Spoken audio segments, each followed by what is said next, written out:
Серік Сәпиев атындағы бокс орталығында Аламан Кап Қарағанды бірінші аймақтық додасының финалдық ойындары өтті. Чемпионаттың жалпы жүлде қоры 500 мың теңгені құрады.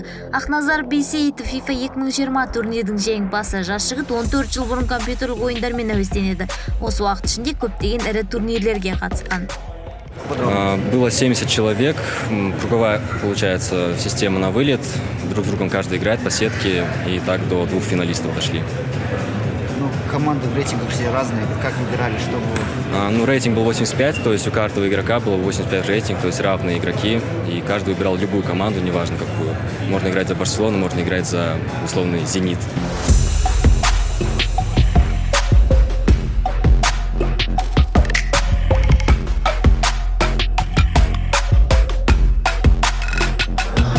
Большая честь проводить первый наш турнир.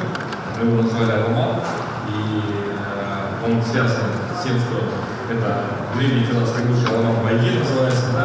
И мы назвали этот турнир в честь того, что производятся такие большие турниры, да? Турниры пройдут у нас казахстанцев.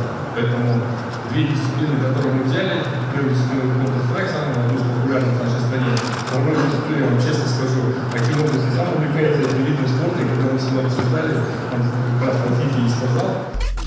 Аламан Кап бүкіл елдің ойыншылары үшін елеулі чемпионатта өз күштерін сынап көруге үлкен мүмкіндік. Іріктеу ойындарында CSGO бойынша 229 команда және FIFA 2020-да 68 киберфутболшы қатысты. Турнирдің жүлде қоры $500 000 теңгені құрады. Финалдық шайқас отырысында FIFA 2020 турнирдің жеңімпазы Ақназар Бейсеитов болды. Ал Counter-Strike бойынша бірінші орынды алматылық Зерландс командасы жеңіп алды. Айта кету керек, Аламан Кап турнирі Қазақстан аймақтары бойынша шеруді жалғастырады. Федерацияның жоспарында Семей, Шымкент және Ақтау қалаларында турнир өткізу көзделген.